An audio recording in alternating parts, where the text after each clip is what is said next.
আজকে হলো day 15 fit before Durga Puja body transformation সিরিজের।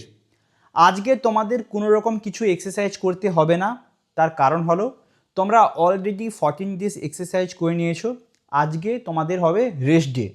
তোমাকে এক্সারসাইজ করার পাশাপাশি ভালো করে রেস্টও নিতে হবে, যাতে তোমার বডি নিজেকে গ্রো করতে পারে এবং যাতে বডি ভালো করে মাসেল বিল্ড করতে পারে।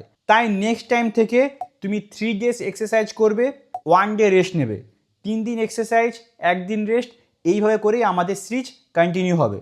আর একটা ইম্পর্টেন্ট কথা, যেদিন তোমাদের রেস্ট ডে থাকবে সেদিন তোমরা কেবলমাত্র বেশি করে হাঁটার চেষ্টা করবে। টার্গেট রাখবে 10 to 12K। তোমাকে ওই দিন ভালো করে 10,000 থেকে 12,000 স্টেপ ওয়াক করতে হবে এবং তুমি ডায়েটটা অলওয়েজ ভালো করে ফলো করার চেষ্টা করবে, যাতে বডিতে ফাস্ট রেজাল্ট আসে। তাহলে এইভাবে বাংলাতে ফিটনেসের ভিডিও পাওয়ার জন্য এবং ডে 16-এর এক্সারসাইজ জানার জন্য এক্ষুনি আমাকে ফলো করো।